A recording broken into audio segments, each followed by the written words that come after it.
Selamat pagi Bapak Ibu Saudara yang terkasih di dalam Tuhan.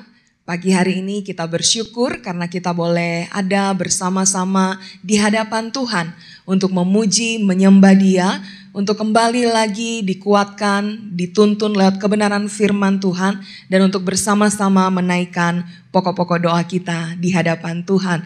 Namun sebelumnya saudara-saudara, saya rindu untuk membaca satu bagian firman Tuhan bagi setiap kita dari Mazmur nomor 103.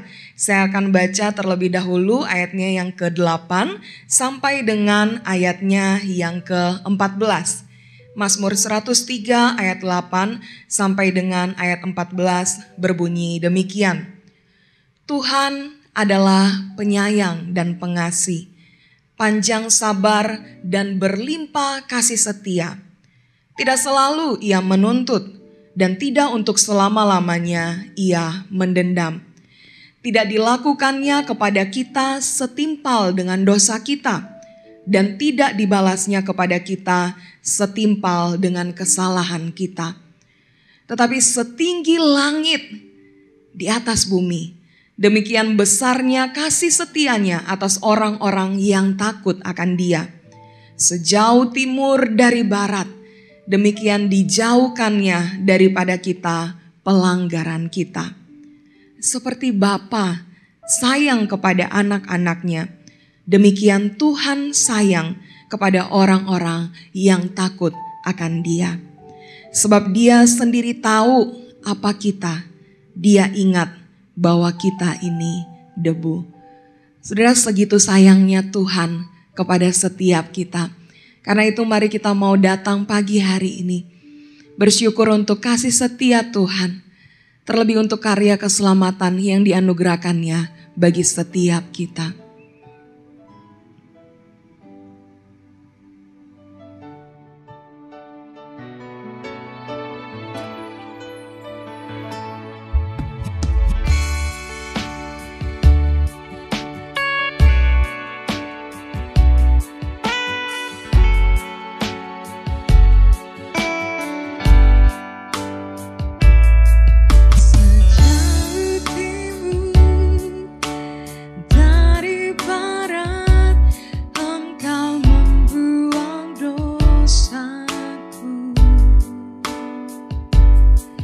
Tiada kau ingat lagi pelanggaranku.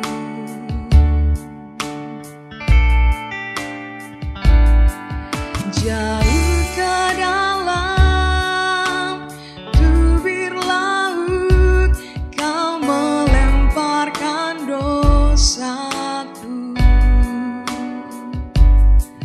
Tiada kau perhitungkan kesalahanku. Betapa besar kasih pengampunanmu Tuhan. Tak kau pandangin hati yang hancur.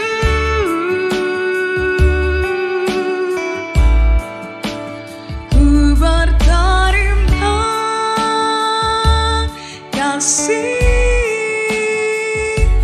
kepadamu ya Tuhan. Pengampunan yang kau beri pulihkanku. Mari nyanyikan pujian ini dari awal. Kita mau naikkan syukur kita, pujian kita, penyembahan kita hanya kepadanya. Sejauh timur dari barat Engkau membuang dosaku. Tiada kau ingat lagi pelanggaranku.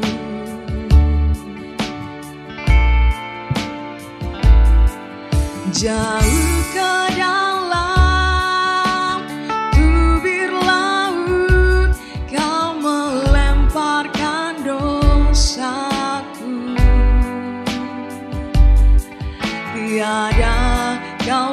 perhitungkan kesalahanku.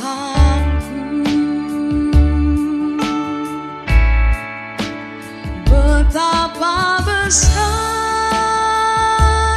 kasih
Shalom, selamat pagi Bapak Ibu dan Saudara sekalian. Kita berjumpa lagi dalam kebaktian doa kita pada pagi hari ini. Kita akan berdoa terlebih dahulu. Bapa di surga, kami bersyukur Tuhan untuk kebaikan-Mu dalam kemurahan Tuhan. Pada saat ini Tuhan, kami berjumpa kembali dalam acara doa pagi kami. Kiranya Tuhan berkati kami, urapi kami semua, kuduskan kami dari dosa dan kesalahan kami, sehingga kami boleh mengikuti dalam mendengarkan firman Tuhan dan menaikkan doa-doa syafaat kami. Terima kasih Tuhan, kiranya Tuhan berkati dengan berkelimpahan. Dalam nama Yesus kami berdoa. Amin. Bapak, Ibu, dan Saudara sekalian, kita akan mendengarkan sebuah tema kemerdekaan sejati. Hari-hari ini Bapak Ibu dikasih oleh Tuhan, negara kita sedang merayakan hari kemerdekaannya yang ke-77. Dengan sukacita banyak masyarakat Indonesia mengadakan acara berbagai macam perlombaan, kemeriahan. Dan itu membawa satu kebaikan dan sukacita buat masyarakat kita. Tetapi sebagian orang mengatakan sesuatu yang sangat pesimis. Karena mereka mengatakan begini, ternyata negara kita walaupun sudah merdeka, tapi ada sekelompok orang yang terbelenggu, yang terpenjara, yang tidak mengalami kebebasan. Dan sebenarnya masyarakat kita pun masih tetap dijajah dengan berbagai macam pandangan dan pemahaman. Tapi hari ini kita akan belajar satu tema yang penting buat kita sebagai orang yang percaya. Arti kemerdekaan sejati itu apa? Supaya kita pun tidak terbelenggu seperti masyarakat Indonesia yang katanya sudah merdeka, tetapi tidak mengalami kemerdekaan itu dengan benar, dengan baik, dengan sukacita. Tetapi kalau kita sudah mendengarkan firman Tuhan pada hari ini, membuat kita akan memahami arti kemerdekaan yang sejati itu dalam hidup kita. Nah, saya memulai dengan satu cerita, yaitu seorang pemuda, Joy Ligon, ketika umurnya sekitar 15 tahun, pada tahun 1953 di negara Philadelphia, negara AS. Dan dia telah membunuh 2 orang yang sedang melakukan perampokan kepada dia dan beberapa temannya. Waktu ditangkap dan akhirnya dia dipenjara. Dipenjara dengan tidak ada pengadilan, tidak ada pengacara, orang tuanya datang tidak diperhatikan oleh pihak kepolisian. Dan yang terjadi apa yang dialami oleh Joy Ligon. Dia mengalami penjara selama 70 tahun. Bulan November tahun 2020 kemarin dia dibebaskan.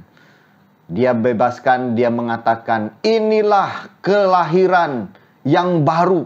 Inilah kebebasan yang baru. Nah Bapak Ibu, kalau kita lihat dari sisi Joy Ligon, mungkin wajar dia mengatakan bahwa dia mendapatkan kebebasan yang sejati. Karena sudah dipenjara selama 70 tahun. Beda dengan orang-orang yang lain gak dipenjara. Mereka pun tidak mengalami kebebasan. Ya memang benar ya. Ada seorang pemuda datang kepada orang yang tunawisma, yang sedang duduk-duduk, ya tidur-tiduran di kursi taman. Lalu orang muda ini bertanya, "Pak, apa kabar Pak?" Lalu si tunawisma ini menjawab, "Saya dalam keadaan lapar, saya haus, saya capek, saya kepanasan, saya tidak lagi dapat melakukan apa-apa. Saya terpenjara dengan situasi ini.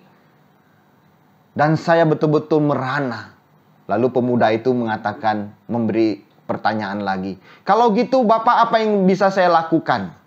Tolonglah berikan saya minuman dan sedikit makanan." Wah, itu tandanya dia bisa mendapatkan kelegaan, kebebasan, dan menikmati hidupnya. Tetapi kemudian orang muda ini bilang begini, "Coba buka tangannya." Waktu dibuka tangannya, 2 tangan begini, kemudian si pemuda itu memberi segepok uang. Dan dia sangat bahagia, tunawisma ini. Dia menari-nari, dia melompat-lompat, dia bersuka cita. Karena ada orang yang baik menolong dia. Mungkin bagi seorang tunawisma ini, kebebasan itu, kemerdekaan itu, mendapatkan uang yang berlimpah buat dia. Tapi ada di antara kita mungkin masih belum puas. Kalau kita kaya Pak, mungkin saya akan mendapatkan kebebasan dan kemerdekaan yang sejati. Wah ya, pasti bayangannya gitu. Nah saya berikan satu gambaran lagi Bapak Ibu. Seorang ayah ya yang bernama Joel Horowitz ya. Joel Horowitz dia seorang pengusaha fashion yang sangat terkenal. Dia kerja siang dan malam, dia pulang larut malam, dan dia mempunyai seorang anak perempuan. Dan dia betul-betul menjadi seorang yang sukses besar. Karena mau apa saja dia bisa beli. Mau jalan-jalan ke sana dia bisa. Mau makan apa dia punya. Mau tidur di mana bisa. Karena uangnya banyak. Tapi apa yang terjadi Bapak Ibu dikasih oleh Tuhan. Ketika anaknya berusia yang 8 tahun itu. Yaitu yang bernama Lex Horowitz. Ternyata mengkonsumsi narkoba. Dan pada umur yang 9 tahun dia diperkosa oleh temannya. Joel Horowitz stres berat. Dia merasa bahwa apa yang dia dapatkan dalam hidupnya ternyata membelenggu dia. Merusak rumah tangganya. Menghancurkan segala sesuatu. Nah Bapak Ibu dikasih oleh Tuhan. Ternyata kemerdekaan finansial, kemerdekaan yang melimpah dalam hidupnya, seorang Joel Horowitz ini tidak memberikan dampak yang sejahtera. Penuh damai sejahtera. Dia masih terbelenggu. Nah Bapak Ibu dikasih oleh Tuhan, hari ini kita belajar kemerdekaan sejati. Sehingga kita tahu sekarang, kalau kita memahami kemerdekaan sejati, maka kita akan melewati hari-hari kita. Walaupun terbelenggu, walaupun terpenjara, walaupun penuh dengan sakit penyakit, walaupun dikecewakan begitu dengan banyak orang, kita tetap hidup di dalam kemerdekaan yang sejati. Karena kemerdekaan sejati itu datangnya daripada Allah kita. Tuhan Yesus Kristus yang telah memberikan kebaikan buat kita, yang telah memberikan penyelamatan buat kita, dan telah memberikan hidup yang kekal buat kita. Jadi Bapak Ibu dikasih oleh Tuhan, kemerdekaan yang sejati yang bisa kita raih hari ini, besok, dan yang masa yang akan datang, bahkan sampai Yesus datang kedua kali. Apa saja sih? Nah, yang pertama Bapak Ibu, kita harus ketahui bahwa kita telah diampuni. Menjadi seorang yang bersalah atau menjadi seorang yang kriminal, menjadi seorang yang melakukan kejahatan, dia menyadari bahwa dia membutuhkan pengampunan. Nah, saya bacakan ayat Alkitabnya buat kita Bapak Ibu yang dikasih oleh Tuhan. Galatia 5 ayat 13. Saudara-saudara, memang kamu telah dipanggil untuk merdeka, tetapi janganlah kamu mempergunakan kemerdekaan itu kesempatan untuk kehidupan dalam dosa, melainkan layanilah seorang akan yang lain oleh kasih. Jadi Bapak Ibu dikasih oleh Tuhan, kemerdekaan sejati itu berarti kita mendapatkan pengampunan oleh Tuhan. Karena kita dipanggil untuk merdeka. Karena selama ini kita telah menjadi budak dosa, menjadi hamba dosa. Jadi orang yang mengalami banyak kesedihan, kekecewaan, kemarahan, dan berbagai macam lagi hal yang negatif lainnya. Itu akibat dari budak dosa.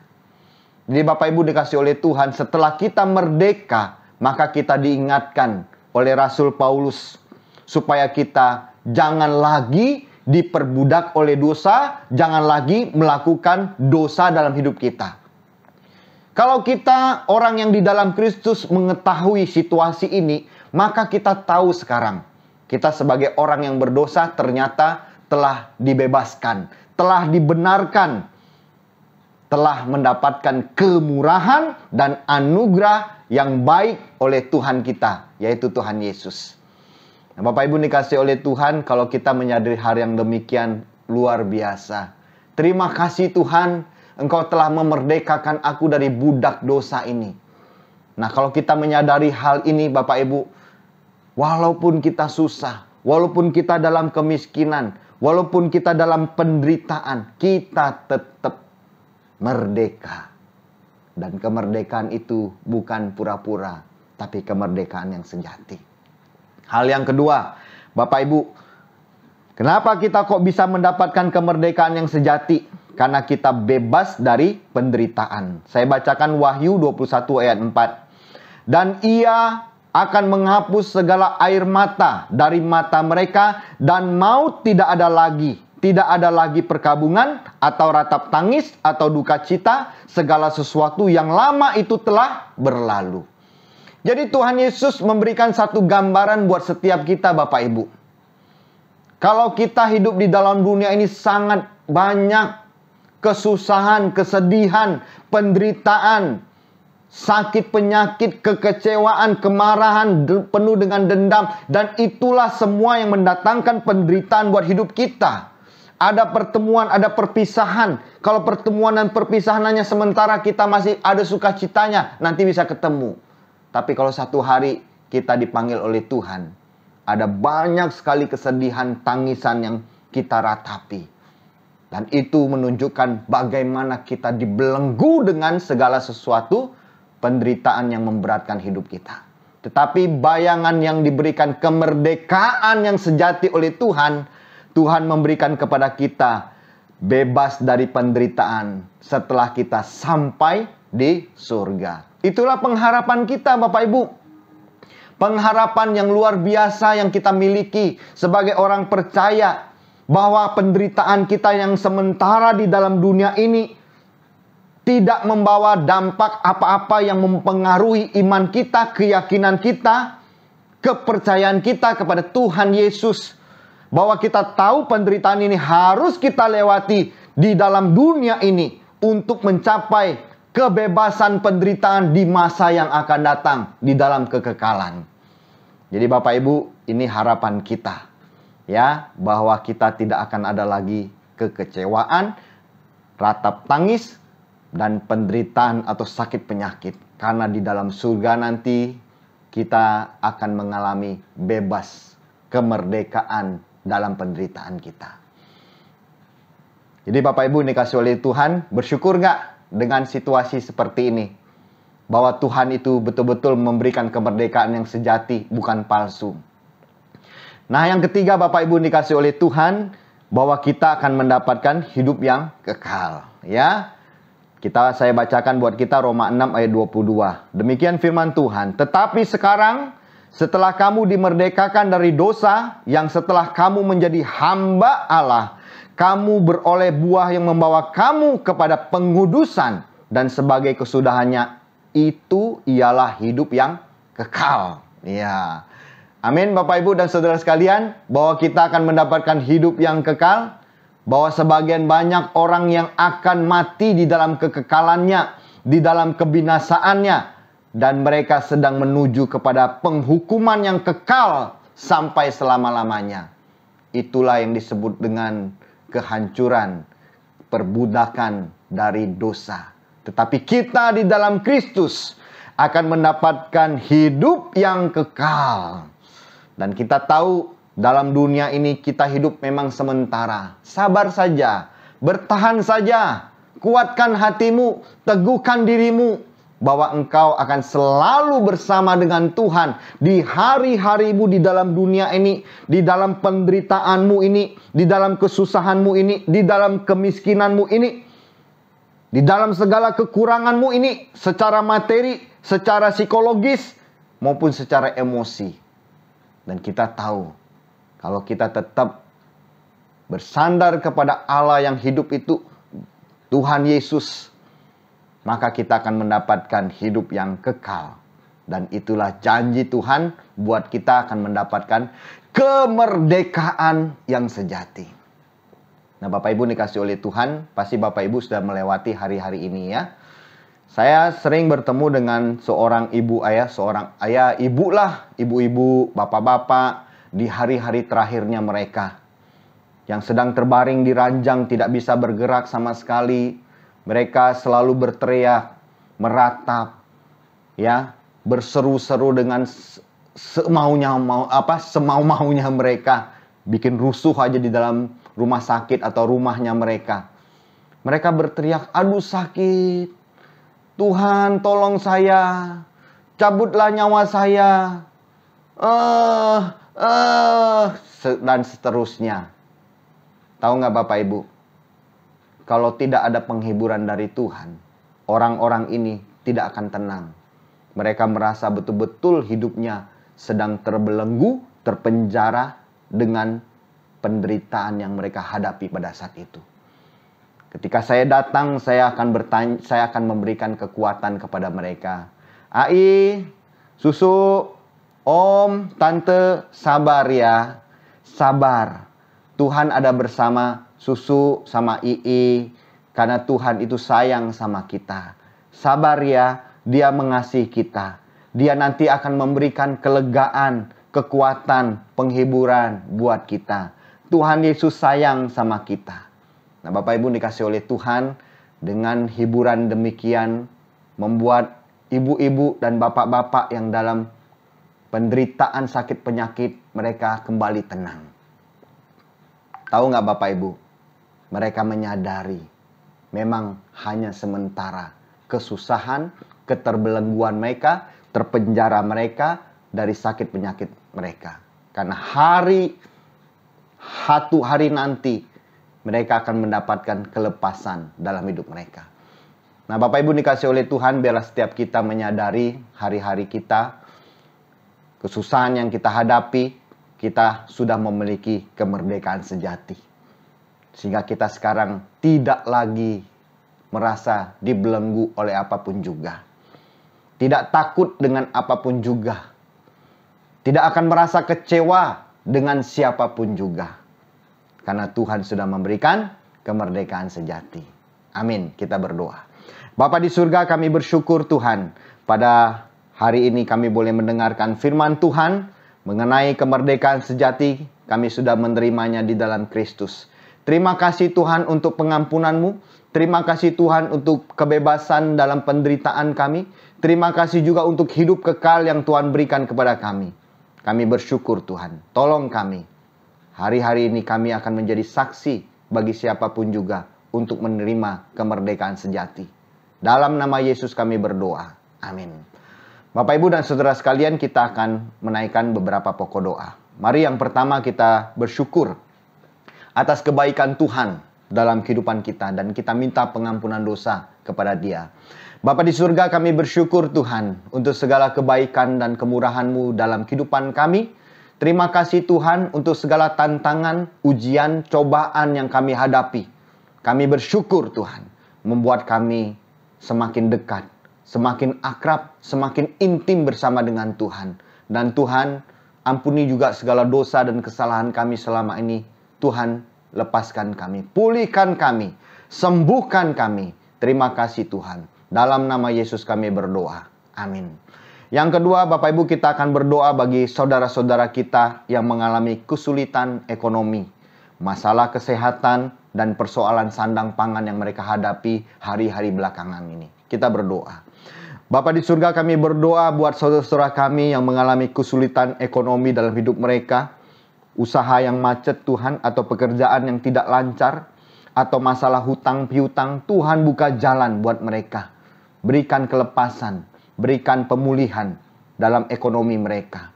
Buat mereka juga yang mengalami masalah kesehatan, baik secara fisik atau secara psikologis, tolong Tuhan, jamah mereka satu persatu, urapi mereka dengan kekuasa kesembuhan-Mu. Bilur-bilur-Mu akan menyembuhkan mereka. Dalam nama Yesus, kuduskan mereka, sembuhkan mereka semua. Yang sakit dari ujung kepala sampai ujung kaki Tuhan. Dalam nama Yesus Tuhan, jamah mereka satu persatu. Tuhan, pegang tangan mereka. Engkau teguhkan mereka, sembuhkan mereka. Sehingga mereka dipulihkan. Yang terbelenggu dengan kuasa kegelapan, dalam nama Yesus, Tuhan lepaskan semua. Dan Tuhan usir semua. Dalam nama Yesus, terima kasih Tuhan. Kami berdoa buat saudara-saudara kami yang menghadapi persoalan sandang dan pangan. Tuhan, cukupkan mereka. Biar mereka tetap hidup di dalam kelimpahan bersama dengan Tuhan. Tolong mereka Tuhan. Penuhi semua. Dalam nama Yesus kami berdoa. Amin. Yang berikutnya, Bapak Ibu, kita berdoa untuk standar moralitas, ya, mentalitas dan karakter bagi para pejabat kita. Ya, baik di pusat maupun di daerah. Kita berdoa. Bapa di surga, kami berdoa juga untuk standar moralitas dan mentalitas atau karakter yang baik yang ada di dalam diri para pejabat-pejabat di Indonesia ini Tuhan. Baik yang ada di pusat maupun di daerah. Seluruhnya Tuhan. Bentuk moralitas mereka yang baik. Bentuk karakter mereka yang baik. Sesuai dengan standar umum Tuhan. Standar masyarakat Tuhan, supaya mereka hidup boleh melayani masyarakat dengan baik, dan mereka tidak bersikap arogan, tidak memperkaya diri mereka sendiri. Mereka mau berjiwa melayani, mereka mau mengembangkan tugas dan tanggung jawab mereka dengan penuh kasih kepada anggota masyarakatnya. Tuhan, bentuk mereka, berkati Tuhan. Untuk semua orang-orang yang bertanggung jawab mengawasi hal ini, Tuhan yang pimpin. Sehingga para pejabat kami hidup di dalam moralitas, mentalitas, dan karakter yang baik dan benar. Dalam nama Yesus kami berdoa. Amin. Yang terakhir, Bapak Ibu, kita berdoa untuk persiapan ibadah kita minggu ini. Kebaktian umum, kebaktian youth, dan kebaktian sekolah minggu. Kita berdoa untuk persiapan para pelayan dan persiapan jemaat-jemaat juga. Mari kita berdoa. Bapa di surga, kami berdoa untuk persiapan ibadah kami pada minggu besok ini Tuhan. Engkau sendiri yang memberkati persiapan ibadah kebaktian umum, kebaktian youth, kebaktian sekolah minggu, atau kebaktian yang lainnya Tuhan urapi. Baik kebaktian di Kelapa Gading, di Kerawang, maupun di Solo, dan gereja-gereja yang lainnya Tuhan. Tuhan persiapkan para pelayan hamba Tuhan dan jemaat-jemaat Tuhan. Sehingga mereka hidup dan mengikuti ibadah ini dengan kuasa dan pertolongan Tuhan. Dan mereka mendapatkan penyertaan Tuhan. Terima kasih Tuhan. Kami bersyukur untuk semuanya ini. Dalam nama Yesus kami berdoa. Amin. Baik Bapak Ibu dan Saudara sekalian, happy weekend, Tuhan Yesus berkati.